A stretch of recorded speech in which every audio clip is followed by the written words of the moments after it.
Portanto, vos digo que não estejais apreensivos pela vossa vida, sobre o que comeis, nem pelo corpo, sobre o que vestis, mas é a vida do que o sustento, e o corpo mais do que as vestes. Considerai os corvos que não semeiam, nem cegam, nem têm despensa, nem celeiro, e Deus os alimenta. Quanto mais valeis vós do que as aves? E qual de vós, sendo solícito pela acrescentar um côvado à sua altura? Pois se nem ainda podeis as coisas mínimas, porque estáis ansiosos pelas outras? Considerai os lírios, como eles crescem, não trabalham nem fiam. E digo-vos que a força do nosso braço é o que nos sustenta. E parece que a força, a nossa capacidade é o que nos sustenta, mas de fato, o que Jesus vem nos ensinar aqui nessa palavra é que não é isso. Não é a nossa força, não é o nosso conhecimento, não é a nossa capacidade. Jesus ele está ensinando aos seus discípulos aqui no Sermão da Montanha um grande ensino exatamente sobre a necessidade do homem depender de Deus, esperar em Deus, confiar em Deus. De fato, sejam crentes ou incrédulos, sejam fiéis ou infiéis, sejam servos ou não de Deus, todos os homens passarão por lutas, tribulações. A Bíblia diz que o sol, ele nasce para todos, para os bons e para os maus. A Bíblia diz que todos nós temos as nossas lutas a enfrentar. Todas as manhãs, as misericórdias de Deus, elas se renovam sobre todos. Mas os discípulos de Jesus, eles precisavam aprender que não é apenas a gente acordar e depender de Deus, de maneira que eu vou também cruzar os braços e esperar nele. A Bíblia vai dizer que Deus, ele sempre contou e conta com homens que se esforçam, homens que têm bom ânimo. Assim foi Deus com Gideão e disse: varão valoroso. Assim foi Deus com Josué, quando disse: esforça-te e tem de bom ânimo, porque eu serei contigo. Assim foi Deus com Moisés, quando disse: abra sua boca, porque eu vou falar. E não tenha medo, Deus disse: eu serei contigo. Assim Deus foi com os profetas no passado, assim Deus foi com os homens dele no passado, e também nós temos visto isso no Novo Testamento, quando o próprio Jesus disse aos seus discípulos: não se preocupem com o que vocês vão falar diante dos tribunais, eu vou colocar as minhas palavras também na vossa boca, eu vou estar instruindo vocês. Paulo, certa feita, quando estava perante Festo, usando a persuasão, usando e também com a sabedoria de Deus e cheio do Espírito Santo, sempre mostrou àqueles homens que Jesus teve um plano de salvação e de redenção para a vida dele. Podia ser um grande entre os homens, como poderia ser um simples na sociedade. Paulo ele usa a expressão dizendo: me fiz tolo para ganhar os tolos. É interessante que o homem, quando ele perde a direção de Deus, ele vai viver de maneira tola, achando que conseguirá ser feliz sem a presença de Deus, conseguirá vencer sem a presença de Deus. A pergunta é: até que ponto eu posso esperar? Até que ponto eu posso depender de mim? Até que ponto eu dependo de Deus? Jesus ele termina esse sermão que nós lemos aqui dizendo: onde estiver o vosso tesouro, aí também estará o vosso coração. Aqui se encontra a chave mais importante desse texto.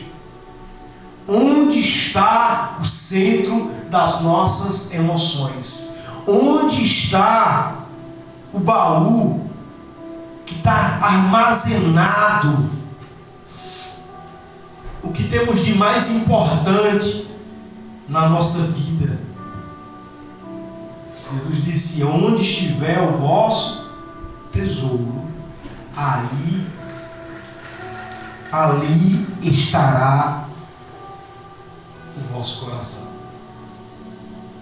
Coração aqui não está se tratando do órgão que está pulsando dentro de nós. Coração aqui não está falando desse órgão que está bombeando sangue no nosso corpo, não. Coração aqui está se relacionando, está se referindo ao sentimento, aos desejos, aquilo que mais motiva-nos. Aonde estiver o teu tesouro, ali estará a tua motivação. Aonde estiver o teu tesouro, ali estará a tua motivação. Por que nós encontramos tantas igrejas vazias? Por que nós encontramos tantas e tantas pessoas hoje lotando as praças, lotando as avenidas? Por quê? Porque de fato seus corações estão ali. Porque ali, na verdade, está o seu tesouro. Os seus tesouros estão ali, naquele lugar. Então ali também está as suas emoções, a sua alegria, as suas perspectivas.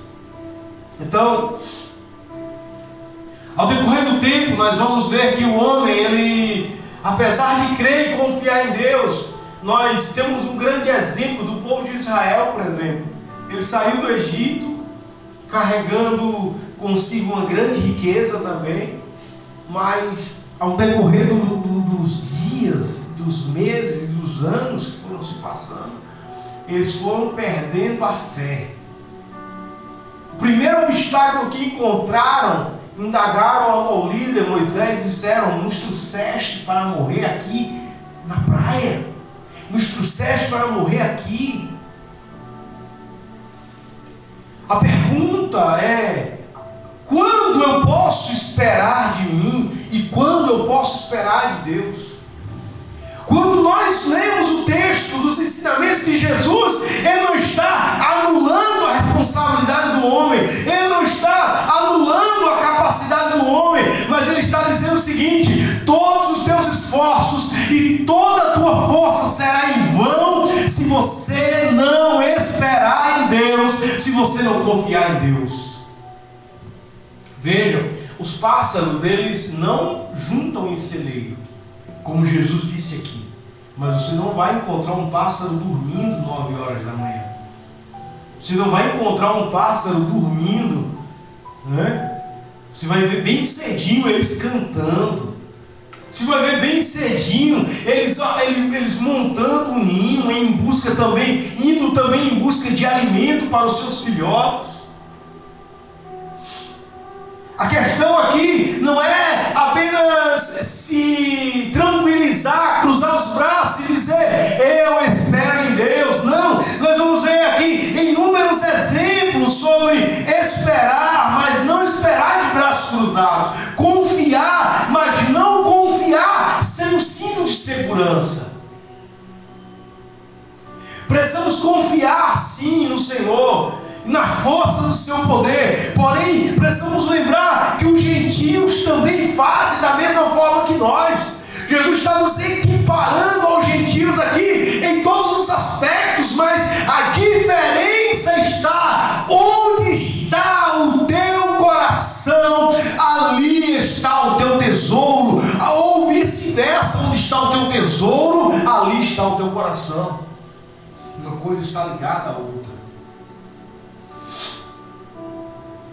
Quando Jesus ele fala posteriormente sobre a parábola do servo vigilante, ele vai falar sobre você estar preparado de antemão, ele vai falar de você estar com seus ombros, com seus lombos cingidos, você vai estar preparado, você vai estar revestido, porque você não sabe o que vai acontecer daqui a pouco, porque você não sabe o que vai acontecer daqui a uns instantes. Jesus ele está dizendo o seguinte: olha, por mais que você espere em Deus, que você confie em Deus, mas você precisa estar pronto para ser usado por Deus.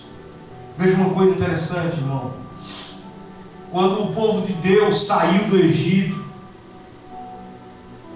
Deus disse a Moisés: diga ao povo que coma a Páscoa assim, assim, assim. Ele instituiu ali a Páscoa e deu as ordens e disse o seguinte: esse ponto é importante, eu sempre gosto de frisar ele na minha mente: comam depressa, estejam preparados para a saída. Porque foi algo repentino, foi algo rápido. Quando o anjo à meia-noite passou ferindo os primogênitos, rapidamente também feriu a casa de Faraó. Faraó então ali sente-se pressionado pela circunstância e diz: diga esse povo que vá, libera esse povo. Eles saíram. Mas a Bíblia diz que Deus endureceu o coração de Faraó. Por quê? E aqui que eu quero que a gente possa entender, irmão. Por mais que o nosso coração seja cheio de Deus, por mais que a nossa esperança esteja firmada no Senhor, por mais que a nossa riqueza esteja depositada nos céus, a gente precisa entender que Deus permite que as perseguições se levantem, que as lutas aconteçam, que os obstáculos existam para glorificar o nome dEle mais ainda em nossas vidas. Tem muitas pessoas que vão olhar ao simples e vai ignorar, né? Vai dizer assim: ah, porque você tem uma casinha, porque você tem um carrinho, porque sempre vão tentar menosprezar ou diminuir, porque você tem um empreguinho. E as pessoas vão tentar diminuir, as pessoas vão tentar menosprezar. Por mais que você diga: mas eu tenho isso e eu sou feliz dessa maneira, as pessoas vão tentar diminuir o que você tem, dizendo que o que você tem é insuficiente, é incapaz, é pouco, ou não tem valor nenhum. Mas aí onde é que está o grande segredo? O coração alegre formoseia o rosto. Isso é gratidão. Você sempre vai estar alegre e contente, e as pessoas vão ficar sem entender, porque quantas pessoas têm muito mais do que eu e você junto, mas não tem a alegria de Deus na vida delas? Quantas pessoas têm muito mais, financeiramente falando, monetariamente falando, muito mais do que eu e você juntos, mas não tem a metade da alegria que nós temos em dizer: eu creio que o Senhor voltará para buscar a sua igreja, e eu faço parte dessa igreja. As pessoas estão vivendo ansiosos, angustiados e sem esperança. A gente se angustia, a gente se entristece, a gente se preocupa, isso é natural. Porém, a nossa confiança está no Senhor dos exércitos. Os nossos pés, a Bíblia diz que Ele não permite que eles vacilem, Ele não permite que você escorregue. Por mais que você pise em um lugar falso, Ele firmará os teus pés sobre a rocha. Toma essa palavra para o teu coração nessa noite. Toma essa palavra para a sua vida nessa noite. Aproxime-se mais e mais de Deus, e não torne banal aquilo que Deus tem tanto como valor na sua vida, aquilo que Deus tem tanto acrescentado na sua vida. Você é vaso na mão do Senhor, você é um tecido na mão de Deus. Por mais que as circunstâncias sejam difíceis para nós, como tem sido difícil para o mundo, a diferença é que nós temos tesouros junto ao reino celestial. A nossa fé, a nossa esperança, a nossa gratidão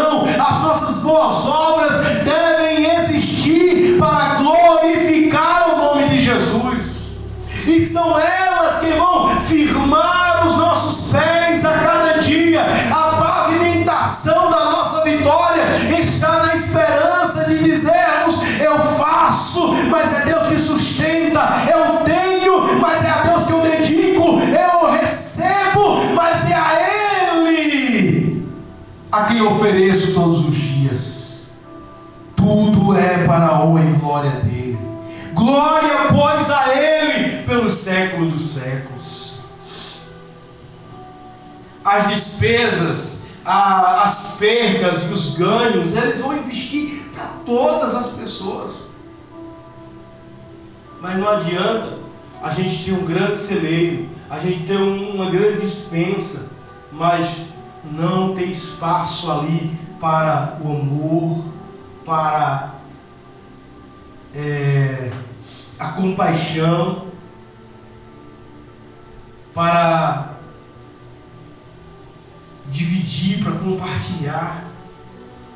Jesus ele vai ensinar exatamente isso, porque os homens eles se preocupavam em juntar. E Jesus vai dizer o seguinte: olha, façam também um alforje, uma bolsa, junte ali e divida com alguém. Olha, versículo 33: vendei o que tens e dai esmolas, fazei para vós bolsas que não se envelheçam. Essas bolsas aqui, elas não são materiais, não são físicas. O que nós juntamos, essa bolsa aí, não são materiais, não são humanas, são espirituais. Nos versículos anteriores ao que nós lemos, Jesus fala sobre a parábola do rico insensato, e ele diz que aquele homem, ele declarou dizendo: farei derribar os meus celeiros e edificarei outros maiores, e ali recolherei todas as minhas novidades e os meus bens, e direi à minha alma: alma, tens em depósito muitos bens para muitos anos, descanse, coma, beba e folgue.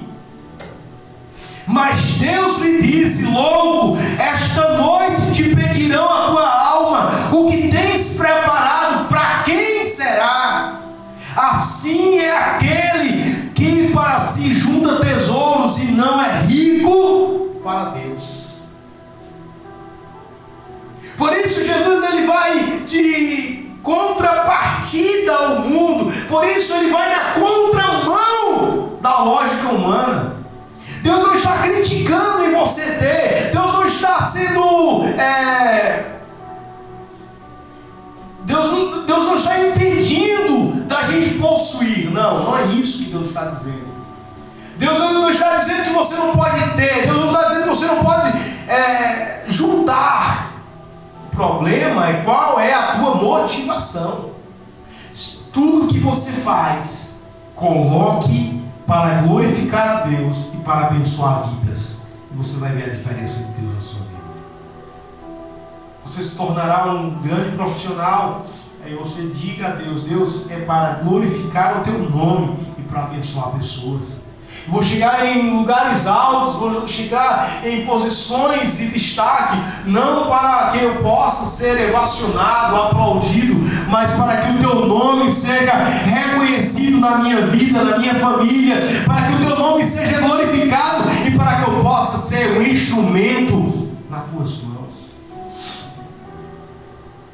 Quando nós estávamos pensando sobre esse texto que nós colocamos aqui no boletim, sobre ser moldado por Ele, uma das partes que eu mais achei interessante, que Deus ele nos criou para uma intimidade com Ele.